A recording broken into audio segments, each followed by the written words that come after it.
quel di Marano Vicentino, quindi qui, a fine del nostro spettacolo, Eric Pretto mi mise in mano un libro dal titolo La storia degli uomini senza paura, memorie di un alpino della seconda guerra mondiale. È la storia di mio nonno, ha detto, durante la seconda guerra. Sono le sue memorie della sua vita e della guerra. Lo ringraziai e dopo un po' di tempo lo lessi con molta curiosità. Pur essendo scritto in dialetto della zona di Marano, e anche grazie allo piccolo glossario che a ogni fine pagina Eric ha pensato bene di mettere, non ho avuto difficoltà a capire il racconto, comprese poche parole che ovviamente di anno in anno vengono cambiate, modificate, a dimostrazione che i dialetti sono delle lingue sempre vive. Cioè da qua a Schio, da Schio a Valdagno sappiamo che cambiano già le cose, in sostanza. Decisi comunque di chiamare Eric per dirgli che mi sarebbe piaciuto ricavarne una lettura a spettacolo, quello che vedrete questa sera, che sta già girando nel Veneto e in altre parti. Perché trovo che la storia di suo nonno, persona schietta, di grande sentimento e ironia, col suo vissuto in e nella guerra, non potrà che farci riflettere. È un messaggio di pace, senza frontiere, in un mondo dove la pace certo non è che domina, ma che merita di essere divulgata, senza ipocrisie, all'insegna del massimo rispetto per il corpo degli alpini, per ciò che hanno dato e ancora oggi, in caso di bisogno, comunque sono pronti a dare anche al proprio paese.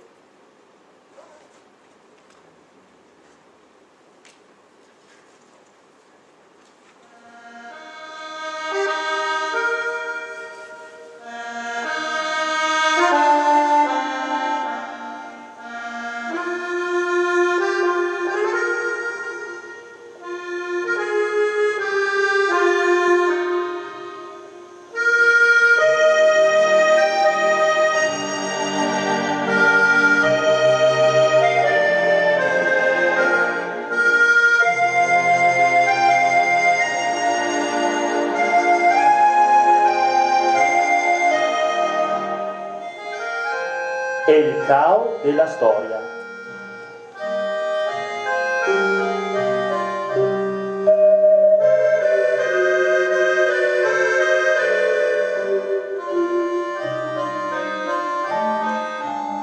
No, bisogna come dirlo, cominciare adesso a contare tutta sta storia, perché dei anni ne passa tanti. Serenerò però di fare il meglio che posso, sperando di farvi capire ben quello che va a passare. Bon, tacchemose perché qua è lungo il fisolo, lungo.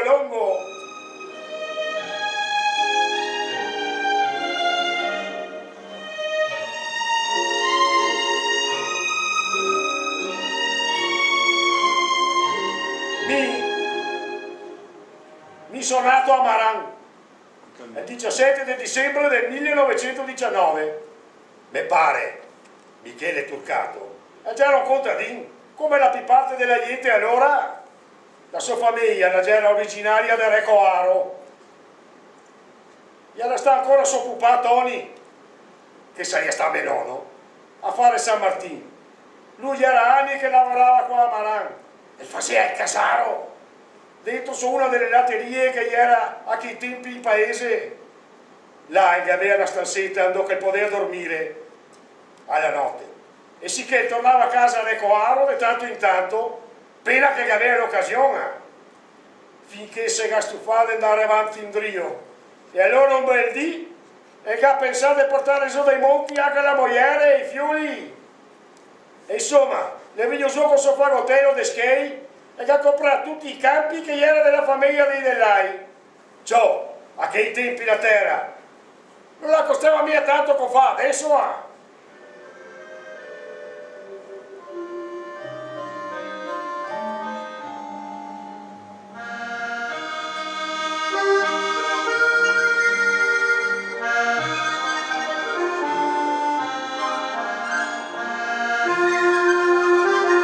La scuola.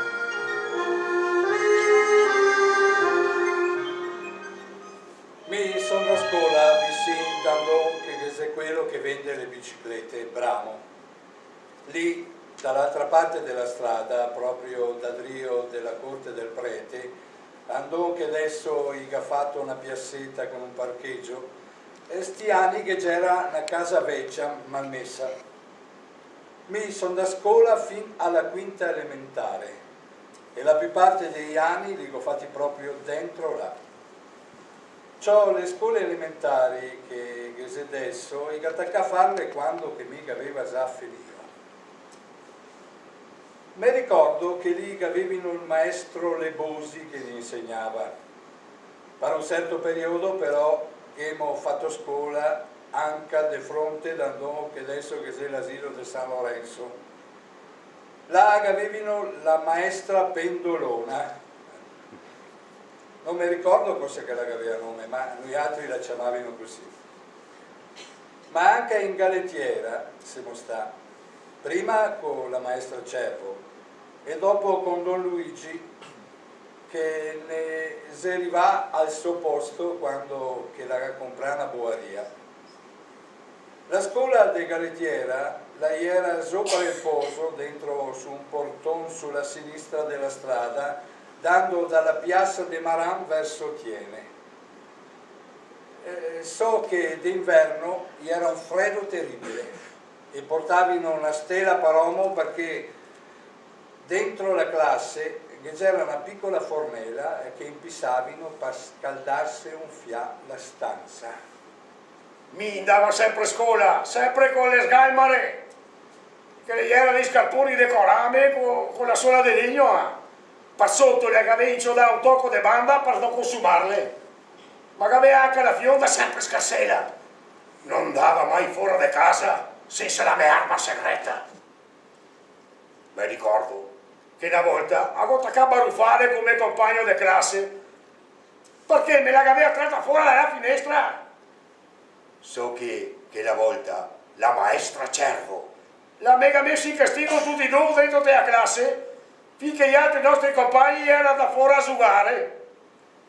E allora, per dispetto, abbiamo pissato dentro i calamari, abbiamo fatto una fiamma a parte, uno qua e uno là, e sì che non si era neanche in accorti. Che briganti che siamo stati. Ciò è un'altra volta. So che la maestra gli era dovuto fare l'appello. Quando che la chiamava per nome, bisognava rispondere che presente. Quella mia caccia ma mi invece a Gosbeca. Ora pro nobis! Quanto che mi sono vergognato! Tutti si erano messi a sgalassare come matti! Ho saputo, era devo pensare a come che si diceva il terzetto, perché mio papà era devo insegnarmelo in che periodo. E ogni sera mi interrogava per vedere se anche ne sapeva di più di prima. E guai se vedeva che non lo aveva studiato. L'altro colpo invece, e questa è l'ultima che vi conto, era devo giocare con fulminante. Beh, per sbaglio, aggancia per fuoco tutta la scatola. Non vedivo che fumava, che veniva su, che fumava, che veniva su. I miei professori. Con la scuola di fronte d'Andon, che ancora c'è l'asilo di San Lorenzo, tante volte la maestra Pendolona la mi diceva Turcato, tendi bocce. E intanto ella andava a Drio della Lavagna e de scondon la se beveva su un ovetto. So che la maestra Pendolona, che stasera in piazza da Drio del Castellaro, la che insegna anche alla Flora, la tosa che dopo go sposà, una volta venuto a casa dalla guerra. Loro due si resta tanto in confidenza anche dopo finire la scuola. Mi ricordo che quando da Romai sta maestra l'attaccava ad andare su con gli anni, la mandava sempre ella a pagargli le tasse in comune e ogni dì alle 11:30 di mattina la mandava a torgere un piatto di minestra e un paro di pagnocchette fresche in telosteria che era sopra la pesa.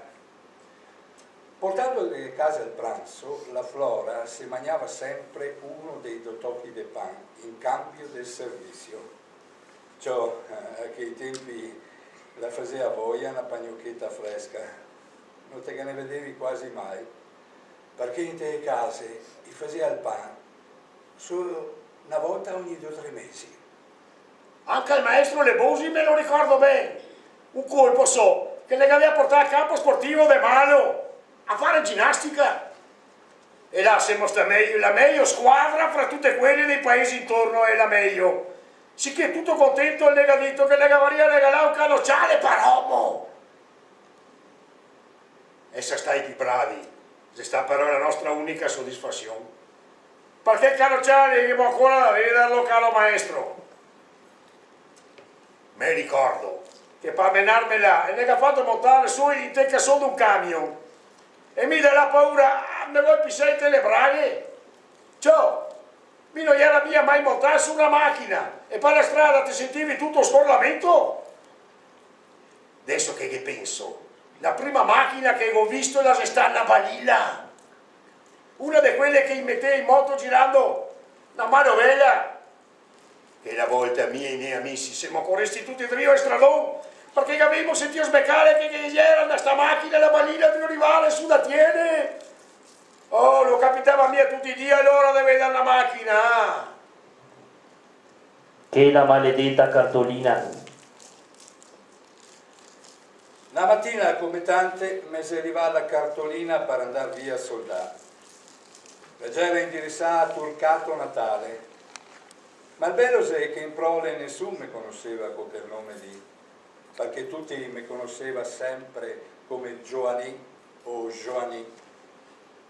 A dire il vero, anche che il nome lì lo aveva adoperato ben poco.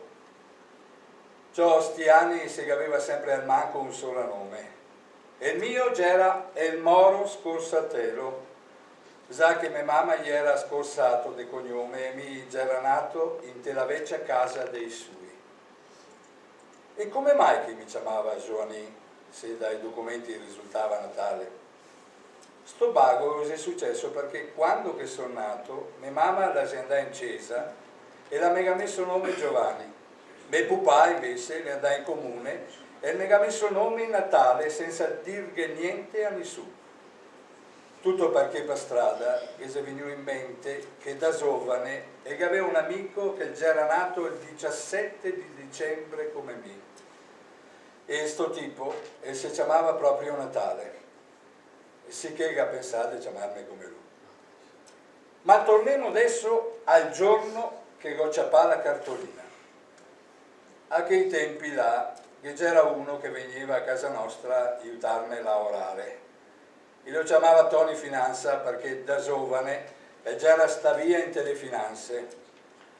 So che mica aveva da andare via Sabo e al Zobia è venuto da me e mi ha detto. Ah, ma lo Zobia è tratta, settimana andata!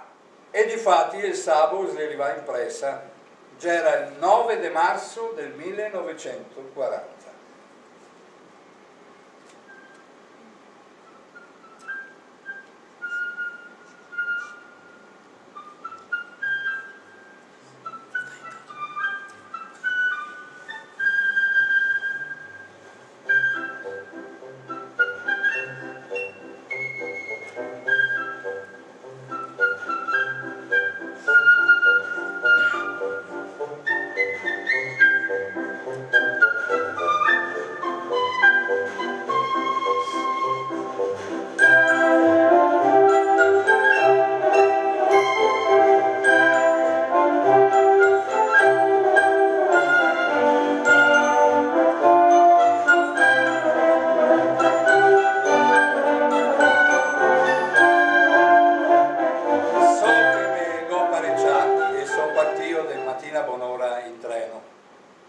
Appena arrivai a Vicenza sono andato al distretto militare.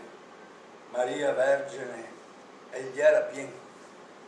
Mi ricordo che c'erimo struccati come sardelle e che mi ha toccato star là tutta la notte. La mattina Drio i gas cominciava a chiamarmi per nome uno per uno e allora ti sentivi che c'era chi che doveva andare a Bassan, chi su per il Trentino, chi in volta per altre città. Mi ha mandato sia insieme con un'altra ventina di tosati. Prima di partire ne ha dato una gavetta per uomo col suo coercio, un pieron, un gucciaro. Sicché siamo andati via col primo treno e siamo arrivati a Gorissia, che già era subito l'ora dell'ancio. Cosiamo sta là, che abbiamo visto i vecchi, li chiamavano così perché tanti si faceva crescere la barba, ma magari che aveva solo 2 o 3 anni più di noi altri, che se la piegava su panorama sbeccandone con. Se qua le matte, se qua le matte, se qua le matte! E sì che ne ha menato subito dentro nella corte grande e ne ha passato in rassegna. So che là ne ha fatto trar via il Pieron che ne aveva dato il distretto militare da Vicenza, dicendone: questo qua lo teniamo in mano altri, lo teniamolo altri perché è un'arma pericolosa a altri. Ah, li cavaria coppata al nervoso che mi ha fatto venire su. Ma cosa che dici tu? Ti tocca ascoltare, tasere, far finta di niente. Fatto sta che ne da fuori il rancio, intanto a goccia 2 vecchi che mi guardava, e c'era Chicco Munaro da Maran e Toni Poccio da Zanè, quello che con questa casa ha fatto sul capitello drio della strada per ringraziare il Signore di essere tornato in drio sangue e salvo dalla guerra. Mi li conosceva tutti e 2, ma neanche a uno se veniva a salutarmi. Non so perché. Dopo aver finito di mangiare, da un vecchio mi sono arrivati 3 gavette da lavare.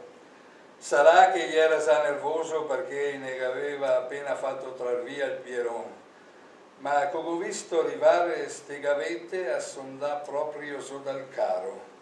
Alle goccia pa in mano, alle tratte via più forte che go podesto. Che già era già lì in parterra e le se andà via sgrensando. Le avrà fatto al manco 20 metri prima di fermarsi e nessun gabio il coraggio di fiatare. Ecco cosa che vuol dire non aver paura di niente. Sicché, passò un par di ore, gli ufficiali ne ha mai una adunata in mezzo alla corte, là ne ha fatto tanto di discorso e dopo una piccola cerimonia ne ha fatto fare il giuramento. So che se monta sul palco un graduato e ne ha sbeccato. Lo giurate voi? E tutte le reclute ha risposto a voce alta: Lo giuro! Sarà che era ancora trioboiere da prima, ma so che mica appena ho visto la bocca e ho detto morì. Ma non mi serviva a niente, perché sono da via in guerra, compagno degli altri, si ben che non ho giurato. Ma sono fiero e orgoglioso di essere stato un alpino. Bello sul cappello che noi portiamo, c'è una lunga penna nera che a noi serve da bandiera. Su per i monti a guerreggiar, poi là. Su per i monti, su per È il mio primo pugno. saremo, coglieremo stelle alpine per portarle alle bambine. Un bel dì ieri in camerata. Senta sulla branda. Agavea il mio amico Angelo Losco da Torre e l'altra recluta di Comì, uno per parte. A un certo punto ne seguo io davanti un vecchio con la barba lunga, preselo e che chiamava. Non era mia una persona grande, di quelle che ti fa impressione. Se puoi dire che gli era una mesa caricatura a regola di tanti altri. E se gassi in tasso di fronte degli altri, è gatta a parlare. Mi però a capire solo le bestemmie perché parlava per furlà. Mi ricordo che trasia attorno la testa finché ne contava tutte le sue storie. A sentire lui, pareva che fosse un gran personaggio e diceva adesso sta sul Monte Calin in volta per non so quanti altri posti. Insomma, dicevo che se da ha tanta importanza, anche a massa, per i miei gusti. Gli sbruffoni non mi sono mai piacesti. Fatto sta che, trando torno la testa, che se ne so partare il capello, e dai, l'ho finito, proprio sotto le mie gambe, sicché mi ha guardato dritto tutti gli occhi e mi ha detto: Tome su il cappello, matta! tutto lassù? Aveva risposto mi, ma scherziamo neanche. Dire che l'ha offesa così a un vecchio. Le leva in piedi e gli ha aperto la bocca che pareva che volesse mangiarmi. Ciò, allora, a solleva in piedi a camì e prima che potesse capire cosa che c'era dovuto succedere, aveva dato un destro di quelli potenti, so che indosso aveva la giacchetta di tela che me la era bella, che comoda. Beh, la segata così a tutto intorno, se n'è stata che solo che la spallina. Avevo da fare un tocco più tardi per cosirla su. Insomma, sto presello le andava a finire solo l'altra fila di brande, proprio solo l'altra fila di brande, e se gara baltata via schiena e che ha tratto solo le gambe per l'aria. Ma non gli ha fatto neanche ora a mollarle su per terra che sono arrivato anche a me. Allora ci ha passato ma stomaco e che ho fatto badare l'altro più forte dei pugni intanto però. Un uomo che ci ha fatto Dio. E ieri il sergente maggiore Tosolini della zona di Udine e ieri della classe 1915 mi par certo. Tutto che parlo! E me l'ha dimandato. Avevo solo che difeso e non ho risposto me. Ma la se sta una bella difesa la mia. Ciò che sarà anche stato un perché se in volte gli diceva che se te ciapi un pugno da uno dell'artiglieria di montagna non ti essere un castigo di Dio o la pelata di un mulo. Se sta proprio da quel bagolo lì ti ha scommissia a conoscermela in caserma e da quel momento lì Tosolini è attaccata gli armi di occhio, ma in fondo è mega sempre volesto un gran ben, savi. Di che altro si fidava tanto di me. Difatti mi ricordo che siamo stati in guerra tante volte che aveva coraggio di prestarmi la sua rivoltella quando che mi toccava a me dare rivolte in perlustrazione. Ciò, un poco che fosse stato istruito da me papà quanto di andare via soldato, un poco che fosse stato selvatico di mio, fatto sta che mi era pareggiato a tutto. Se per quello che i miei compagni d'armi mi chiamava Ioanni senza paura.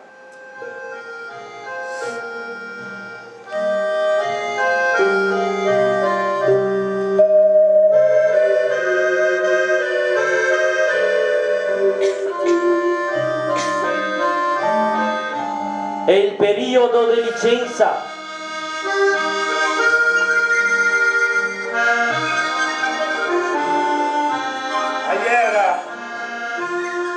Ieri, il 12 settembre del 42, quando sono partito dai Balcani, per venire chi a casa in licenza.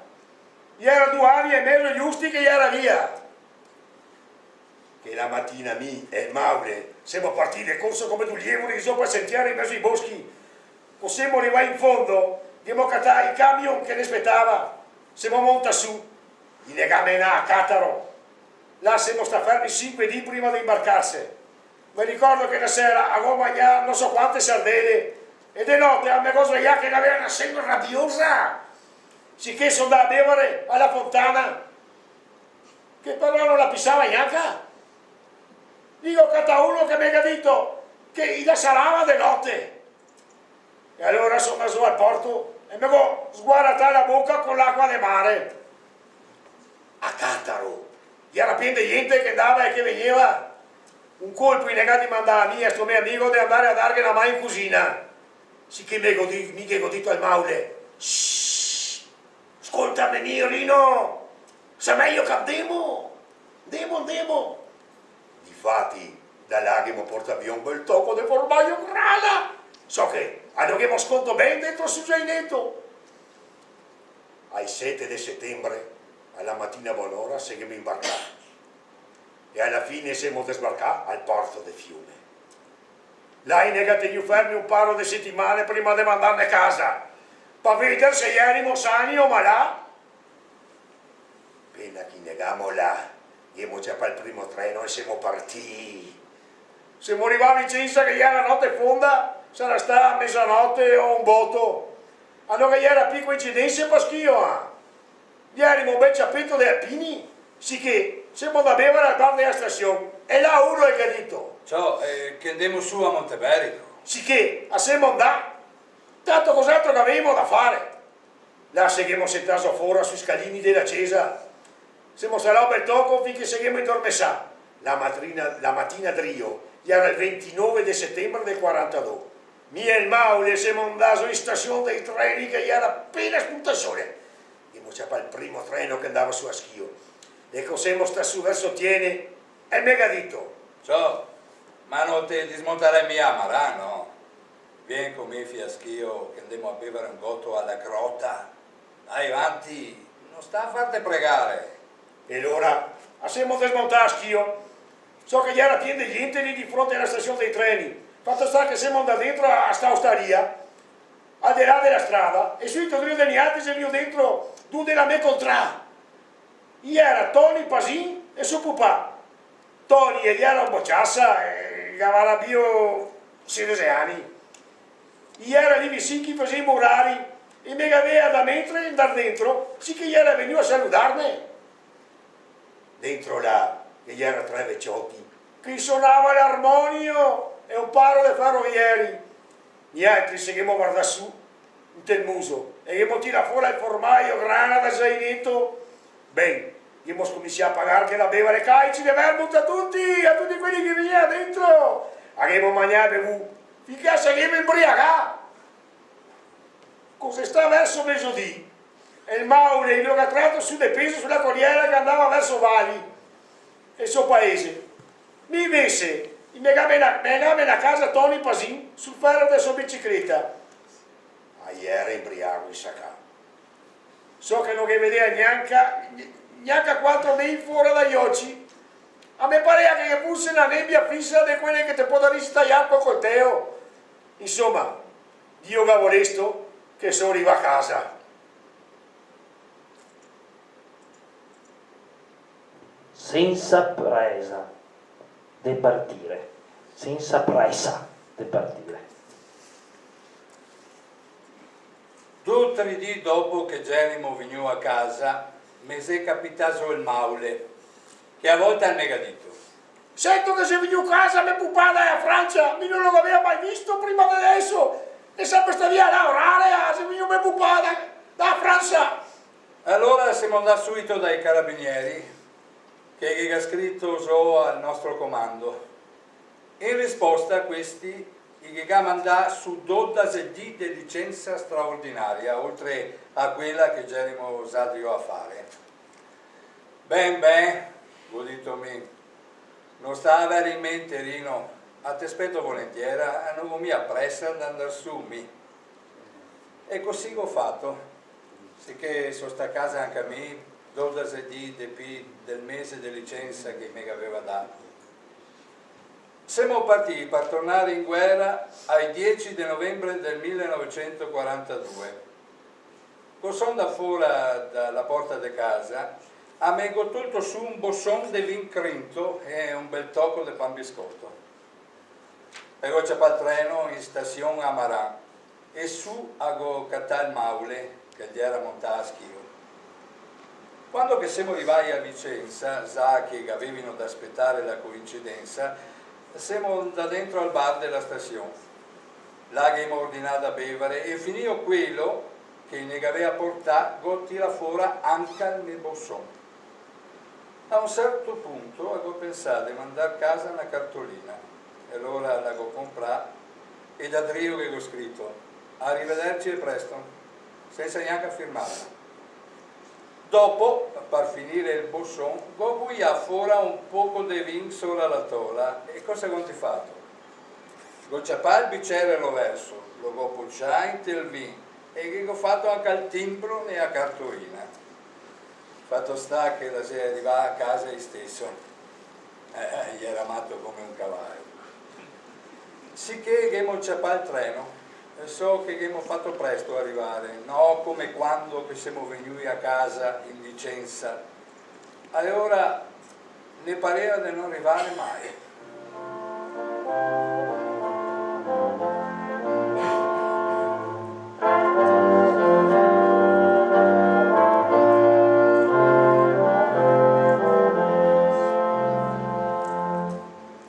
Non ti ricordi quel mese d'aprile, quel lungo treno che andava ai confini e trasportavano migliaia di alpini. Sussurrete è l'ora di partire. Dopo 3 giorni di strada ferrata ed altri 2 di lungo cammino, siamo arrivati sul Monte Canino. E il rientro al corpo. Col sereno ci tocca riposare. Se avete Finché mi e il Maule gli erano casi in licenza. I nostri reparti, io era venuto dai Balcani, io era tornato in Albania, perché la situazione in Montenegro la si aveva da ormai quietà. Vanti da andare dentro il territorio albanese, in nega contà, chi si aveva accampato in una valle stretta, in dove passava un torrente. Una notte, dopo non so quanti dì di piova, sto torrente si aveva fatto così grosso che aveva portato via anche un soldato e un paro di muli. E il capitano, e che aveva anche provato a trargli una soga per salvarlo. Ma non gli era niente da fare. Il lo gabbio di dopo, morto negà. Mie e il Maule, se moriva il corpo il 19 di novembre, i nostri compagni gli era fermi a scutari, appena dentro in Albania, che la volta mi ricordo che Rino lo salutava volentiera, e mi invece in negadito. Turcato, ti sei escluso da tutti i servizi in attesa di processo. Ma io avevo detto me, così a manco mi era poso? Perché qualche dì, passà qualche dì, un colpo sono da dentro sulla mia tenda, avevamo 2 quartine da campo per roba in dotazione e ho visto che me ne mancava una. Non mi era mai sparito niente fino allora, niente. E mi sei venuto su nervoso che non avevo più visto. Sono andato al sergente maggiore Tosolini, avevo tirato fuori la baionetta davanti agli occhi e avevo mandato la vita sta qua Tosolini. Sì, e perché? Se sapessi chi che mi ha portato via la coertina, a voler consumare la rama, forse mi scusavo la vanna. Fammi una carità, va, ordine mio. Va subito in fureria, torghene una de nuova. E allora sono andato, là davanti con un giovane tenente, che voleva passare un vecchio, e da ormai a Camiglia era passata in categoria, e si metteva subito sulla tenti per salutarlo. E gli era poco più che un bocciassa, ma gli era già tenente perché suo papà, e già era generale in Russia. Sicché mi ha dato una quartina nuova, e la restata finita lì. L'8° giorno del mio rientro al corpo, finalmente mi ha chiamato a rapporto. E allora sono andato al colonnello e ho battuto sulla porta. Avanti. E il megadito stando dentro. Sicché ho aperto la porta e sono andato verso di lui. Le prime parole che il megadito le sta. Bel coraggio, ciò. Con che faccia ite te presenti a me. E che aveva visto che gli era venuto dentro senza paura, con messo sorriso sulla bocca. Cosa credevano? Che fosse andato là lagrimando? A me si venuto infine da ridere. Te lo saprei perché te lo chiama qua, no? Vero? Ah, di preciso no, signor colonnello. Te lo saprei al manco che ti sei venuto con 12 dì di ritardo o no? Sì, signor colonnello. E mi avevo visto pentio. Ma ti si sta a casa però. Ecco, mi avevo visto pentio, signor colonnello, di non essere sta a casa ancora. Allora le saltà per aria, che poco da ridere, le saltà per aria. E il mese veniva vicino con l'osso da cattivo e mi ha sbeccato per il muso. Lo sento che poteria mandarte a Gaeta sotto processo! A Maria caro, signor colonnello, dica che da qua, tutti i dì in volta a ciapparci opetà. A quel punto si è quietà e ha cambiato espressione come da dire a notte. E mi ha battuto su una spalla e mi ha detto: lo so che ti sei un bravo soldato. Continua così.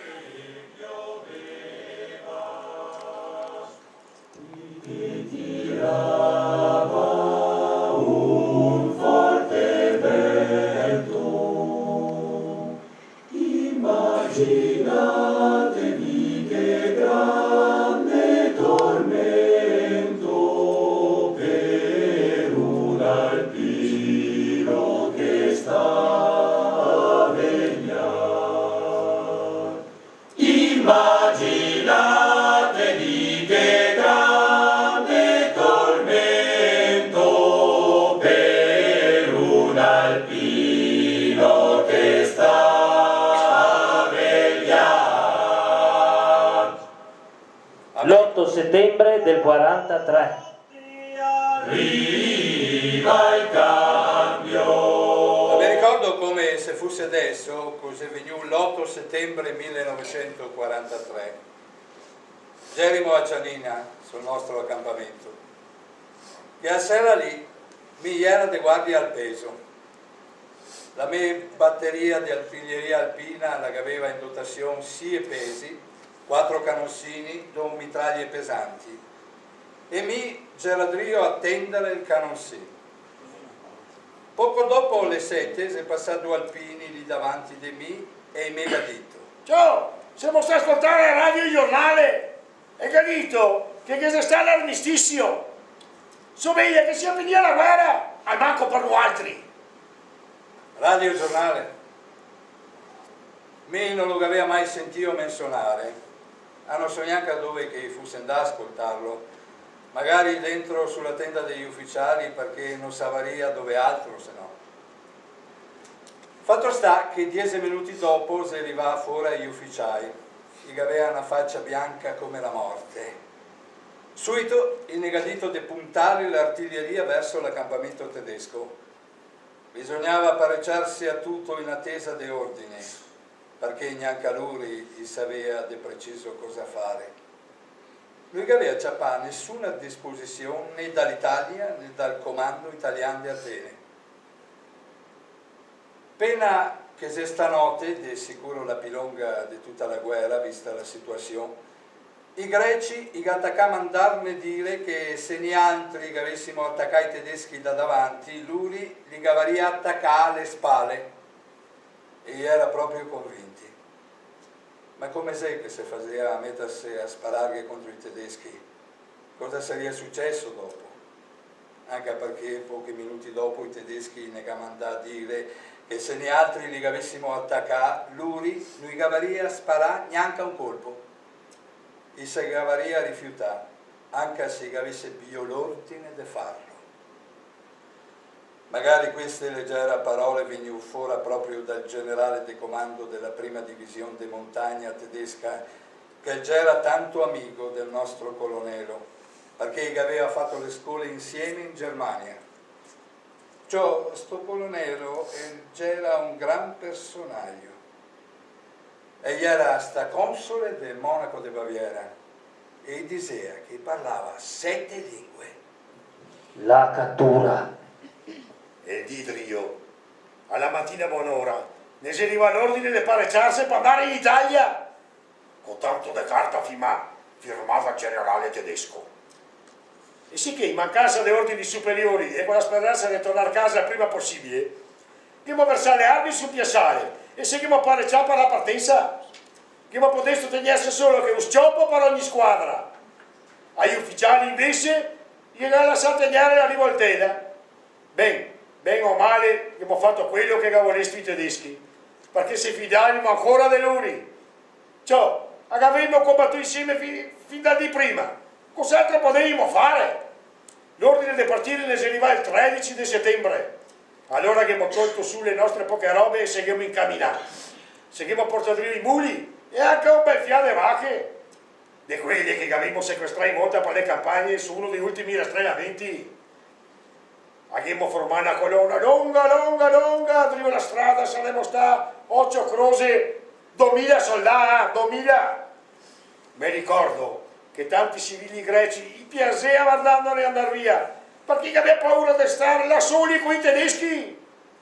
Da Giannina siamo andati a Florina, abbiamo fatto più di 200 km a piedi in 15 di viaggio, si camminava più che altro di notte, perché in quel dì era un caldo che pareva essere all'inferno. Arriva a Florina, i nostri ufficiali, i che gavano due ai greci del posto le bestie che ne erano restate. Coi skei, i gacciapà, che i gacciapà che potessero comprarsi qualcosa da mangiare e poi per il viaggio. Perché da ormai le nostre scorte le toccava a scasseggiare. So che ha tolto più che altro pan perché costava poco e si conservava meglio. E sì che abbiamo ciappato il treno, dopo aver consegnato ai tedeschi anche le poche rivoltelle e i scioppi che ancora avevamo con noi altri. Siamo montati sui vagoni che si doparava per portare in volta le bestie. In 60-70 ognuno. Siamo stati 16 giorni in treno prima di arrivare a destinazione. I nega fatto fare un giro della malora. Dalla Grecia, siamo da dentro Jugoslavia e da lì siamo passati in Bulgaria e poi la Romania e l'Ungheria finché siamo arrivati in territorio tedesco, in Austria. So che un colpo, finché ero in Romania e il treno ci ha fermato su una stazione e lì il mio amico Rino mi ha fatto. Anche sei un borghese qua fuori. Mi ha detto che ha due vestiti da darmi e se volemo. Temo, dismontemo, stiamo qua. A sentir lusso, già che sia Dio a menarne in prigionia. Ma intanto si partiva il treno. Se non gli era, non era facile che fossimo saltati sul serio. La che era di quelle distinzioni di campagna che nessuno ne cavaria catà. Ma sarissimo sta buoni dopo venire a casa. Non so come che ne sarebbe andato a finire.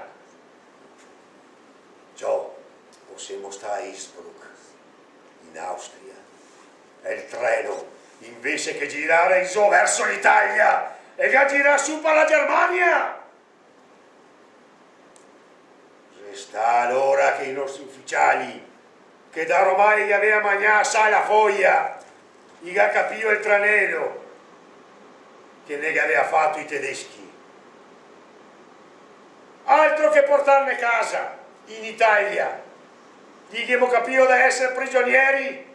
Se lo avessimo saputo prima, di sicuro qualche due cavaliaca provava a scappare, ma da ormai eravamo in man della poglia. Sì, della poglia. Se sta con sto imbrogio, chi ne gammerà dentro in Germania?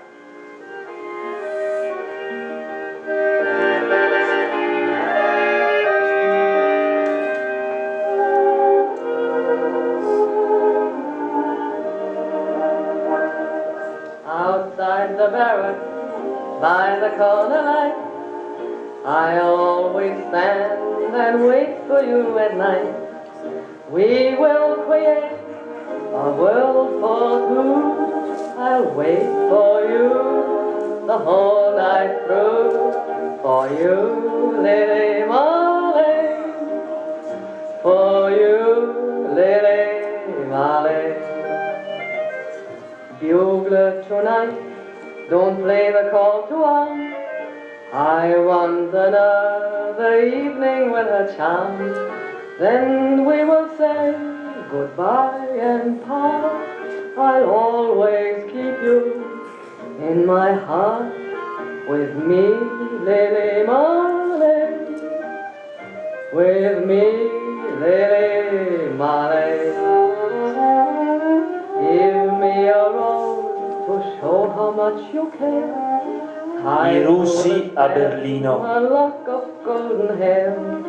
Surely tomorrow You'll feel blue, but then will come a love that's new. La mattina Drio all'alba, era il 21 di aprile del 45, se arriva di corsa quelli delle SS e gascommissia subito a sbeccare. Los, los! Fora, presto! E ne ha fatto scappare fuori dalle baracche e dai rifugi e ne ha portato via tutti. Che c'era i russi in città Drio di venire avanti. Sicché ne ha para via dal campo e seguimmo spostate corsa verso il centro di Berlino. Strada facendo, sempre con le SS tacca al culo, abbiamo cominciato a vedere qualche d'un tacca su per qualche lampione, là che briscolava. So che era più che altro prigionieri italiani, perché i tedeschi li aveva proprio a fuoco con gli altri traditori. E allora mi che aveva paura di fare la stessa fine, ha udito un paro dei miei compagni. Mi nascondo perché qua mi coppa prima o dopo. Fatalità, siamo passati di fianco a un palazzo, che era altro che murasi in piedi in mezzo alle macerie, e poi ti va a vedere un buso che andava su in caneva. Allora, approfittando della confusione, sono scappato a scondermi. Alla fine saremmo stati in quindase pressappoco. Siamo stati lì 3D. Fora te sentivi la fine del mondo. E il terzo dico, pensa, aspetta, che va là, è meglio che vai fuori a vedere come che sia la situazione.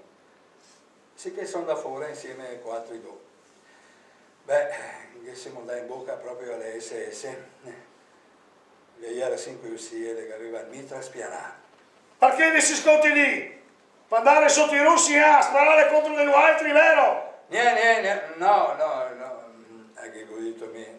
Non sapevano neanche dove andare e se dobbiamo riparare qua, li poteva fusilarmi lì, senza tanti processi. Invece mi ha comandato di andare su di corsa a chiamare fuori anche gli altri. Sicché mi ha fatto la perquisizione a tutti. E me, che aveva il zaino più grosso, non mi ha neanche guardato. Neanche per pane, mi ha per fortuna.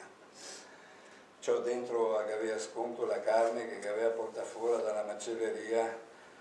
So che parlava solo con me.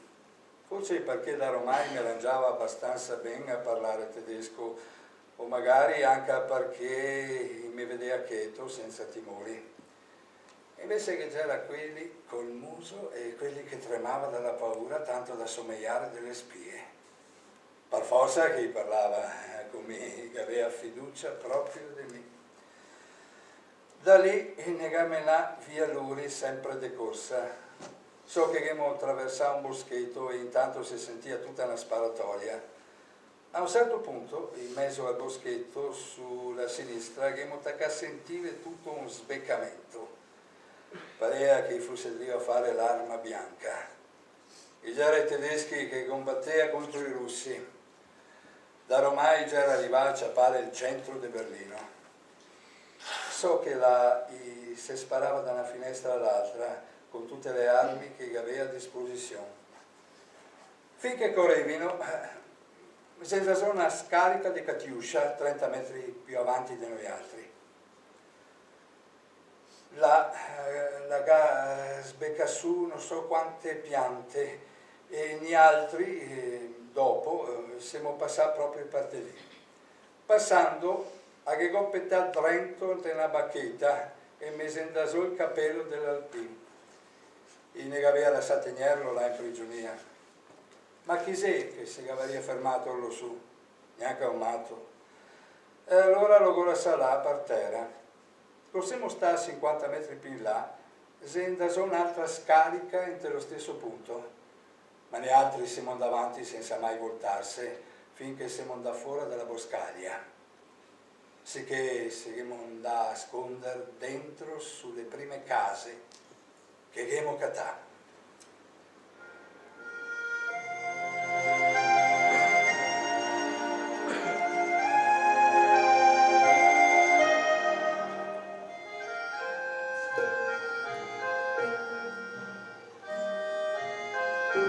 La barricata.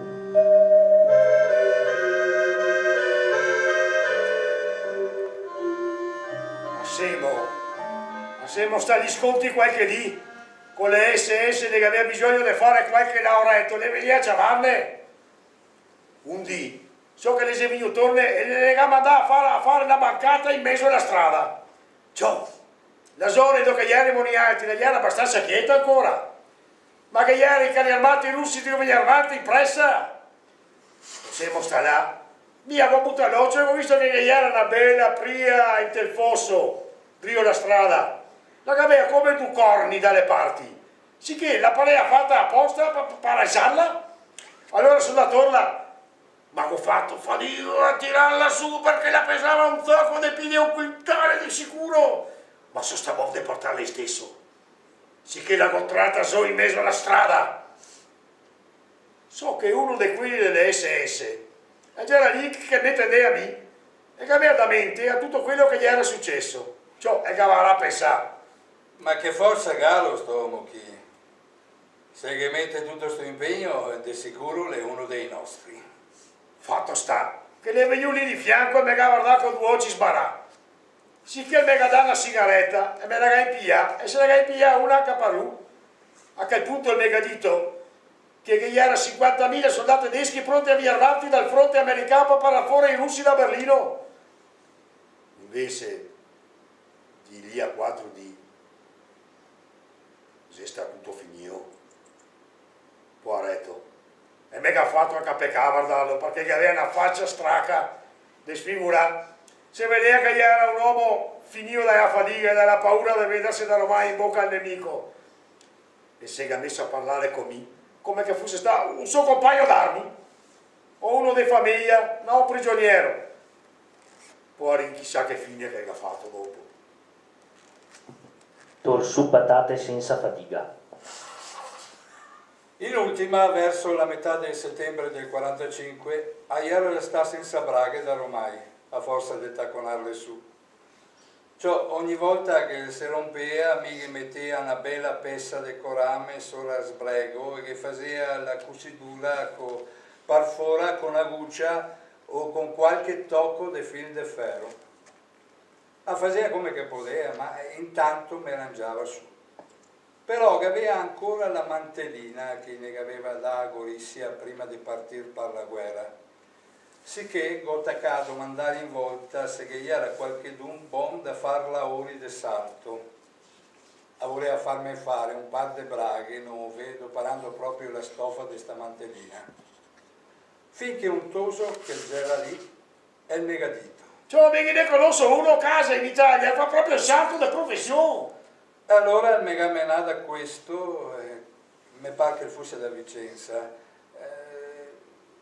non so, forse mi sbaglio, ma cosa sta là?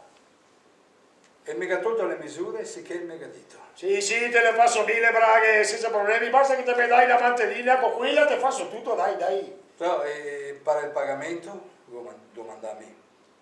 Beh, dammi quello che te non sta avere in mente per queste robe qua, in qualche maniera se mettiamo d'accordo.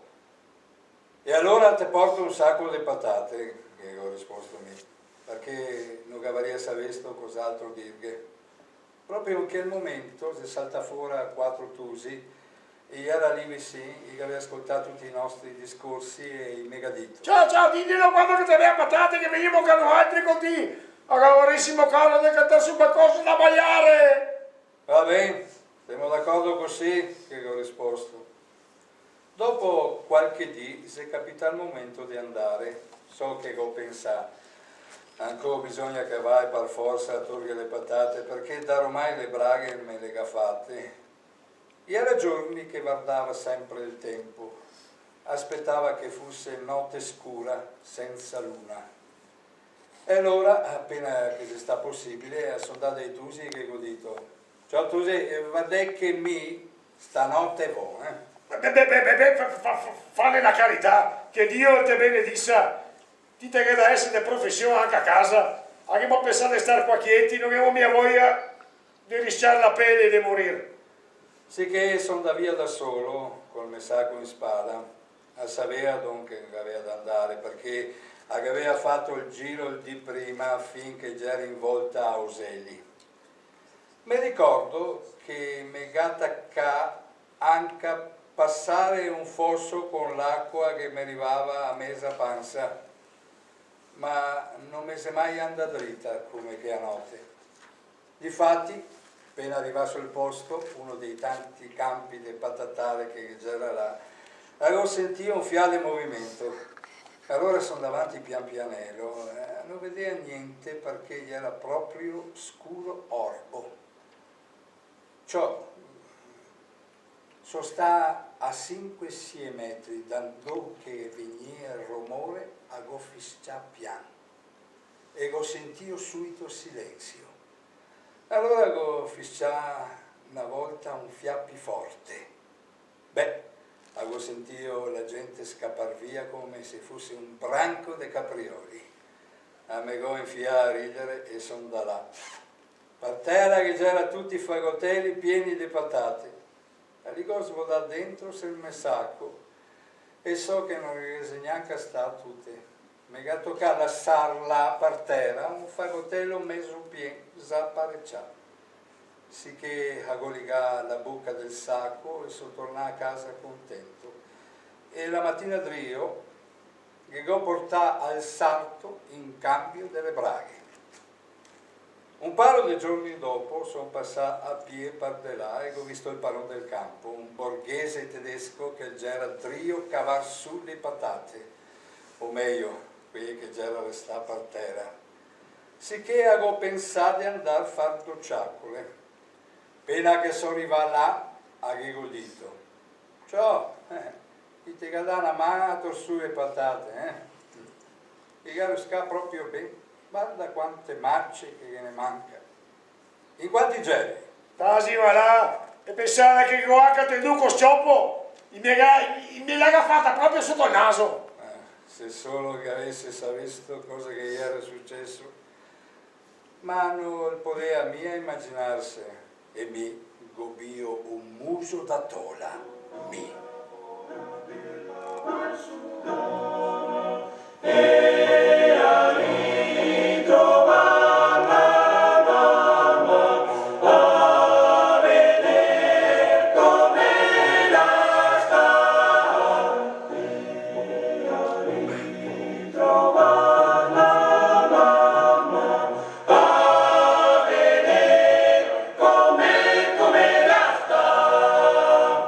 Fermo sul primo scalino.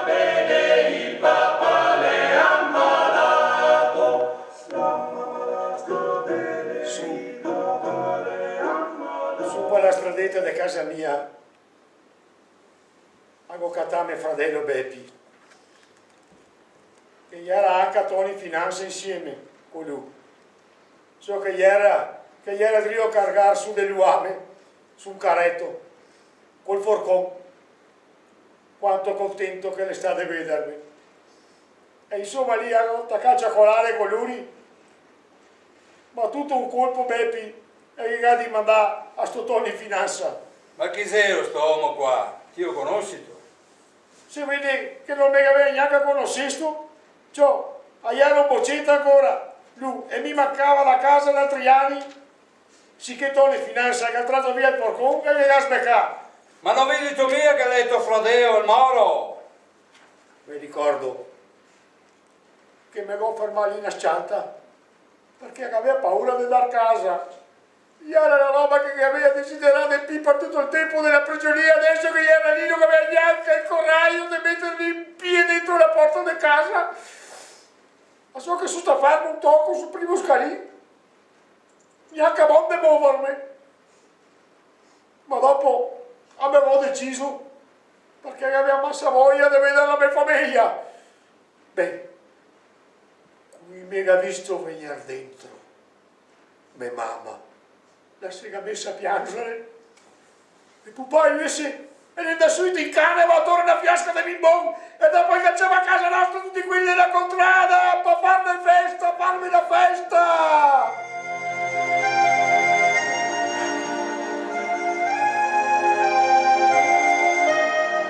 e il ricordo sempre vivo.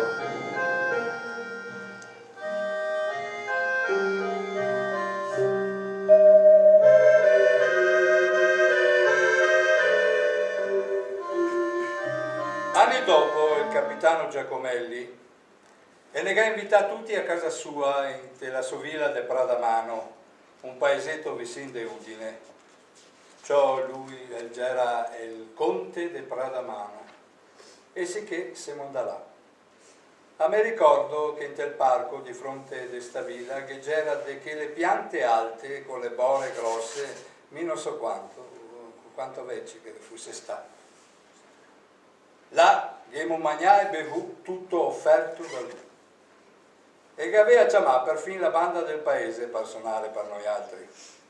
E dopo ne ha fatto visitare le sue cantine. Più avanti ne ha chiamato anche a Bassan, quando che setti le parti della divisione Giulia, e si è spostato là da Gorizia. E allora siamo cattati dentro nella caserma di Bassan e là abbiamo fatto una magnata tutti insieme. Quanto vin che abbiamo bevuto a volta.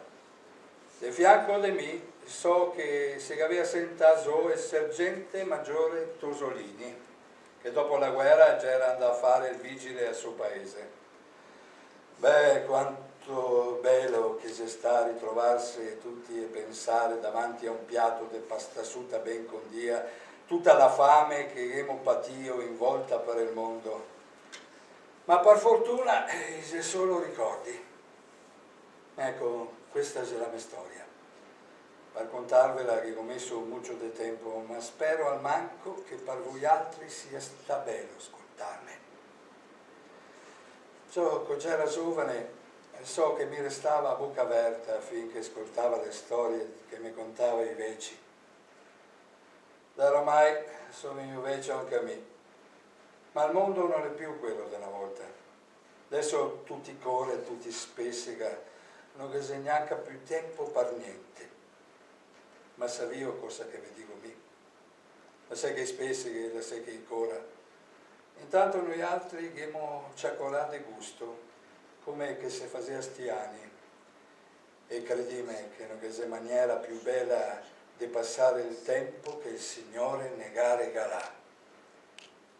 E sono fiero e orgoglioso di essere stato un alpino.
Vive qui a Marano, forse voi lo sapete, siamo a Marano, ha 94 anni e sono certo però che se fosse qua, se per lui fosse stato possibile esserci, e ne sarebbe di dire, ma tu sì, siamo tutti matti, dai, vieni allegria, un giorno che per me che la vita è la bella, ciao Giovanni, te volevo bene.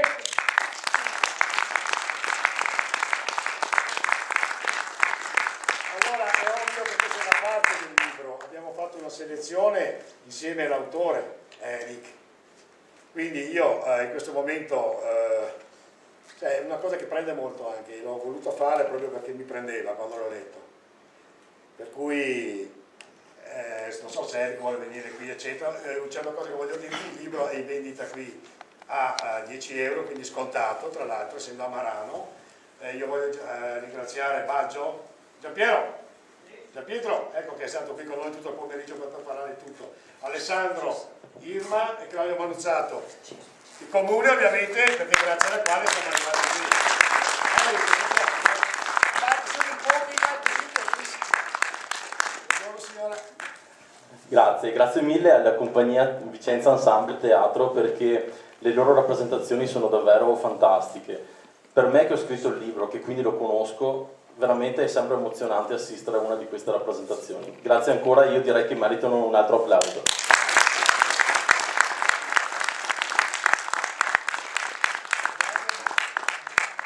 stato difficile non soffiarsi il naso, la verità. Sei in palco, assessore non si fa mai in palco, però una volta l'ho fatto. Va bene. Grazie, cosa facciamo adesso? Soltanto una cosa, quando ho l'occasione di parlare con del pubblico, mi piace sempre ricordare un aneddoto, perché credo sia importante. Mi ricordo che una volta, durante una presentazione del libro, c'è stata una signora che mi ha fatto una domanda che mi ha lasciato un po' in imbarazzo, perché non ho saputo rispondere. E mi ha chiesto per quale motivo, secondo me, il capitolo che abbiamo letto quasi per ultimo, fermo sul primo scalin, è stato liquidato così in fretta. In effetti durante tutta la scrittura del libro, altri capitoli magari meno importanti, perché comunque non raccontano di un episodio diciamo così importante come questo, come Ritorno a casa appunto, sono stati trattati più lungamente, con maggiori dettagli. E questo capitolo invece, che tratta della fine della sua esperienza di guerra e prigionia, è stato in effetti chiuso in meno di mezza pagina. Allora a casa ci ho pensato e mi è venuta una risposta che è la mia interpretazione personale, però penso che possa essere quella corretta. Io ho pensato che a mio nonno è sempre piaciuto dipingersi come Ioannin senza paura, come quell'uomo forte e coraggioso che non ha mai avuto paura di nulla. Nel momento in cui invece è stato a casa, dopo 5 anni e mezzo di guerra e prigionia, fermo sul primo scalin, forse ha smesso di essere Ioannin senza paura ed è ritornato Natale Turcato. Forse lì ha perso quella corazza che in qualche modo l'ha aiutato a portare a casa la pelle, come dice lui, vista l'esperienza che ha vissuto. E mi piace pensare che sia questa la spiegazione. E forse proprio per questo motivo, perché a mio nonno non piace dipingersi come un uomo che si fa prendere dai sentimenti, ha liquidato in modo così veloce questo capitolo. Ecco, spero di lasciarvi con questa riflessione, perché credo sia importante e ci faccia un po' comprendere quello che mio nonno e i suoi compagni hanno vissuto. Grazie mille per la partecipazione.